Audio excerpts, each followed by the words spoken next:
तिमीलाई कहाँ गएर पढ्छौ नि लगाइदिने हो नि तिमी कहाँ गएर पढ्छौ साना कहाँ गएर पढ्ने हो नि म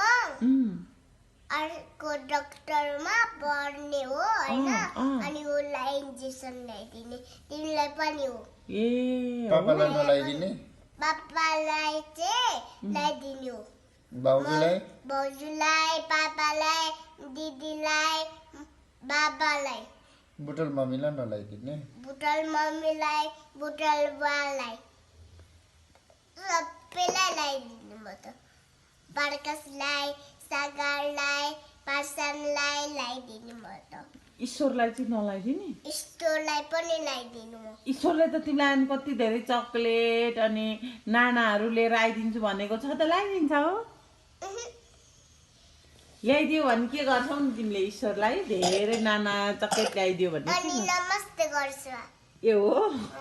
आस्ते अङ्कल लाउँदा म नमस्ते अङ्कल भनेको नि ए हो र कति ज्ञानी भइसिन् नि त बाबा है गुड गर्ल हो नि सागालाई पनि नमस्ते गर्ने पर्सनलाई ईश्वरलाई गर्छु कति धेरै हजुरको टाउकोमा चकेलिदिन्छ हजुरको टाउकोमा हालिदिन्छ अनि चक्लेट नुहाइदिने हो हामीलाई ए मेरो सामान तँलाई इन्जेक्सन लगाइदेऊ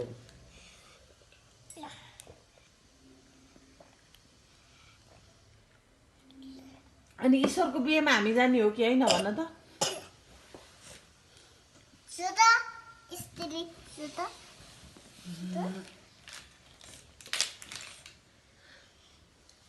होइन अनि यसलाई चाहिँ यहाँ राखेर हे म दाँत काटिदिन्छु पक्तालाई इन्जेक्सन लगाइदिन्छु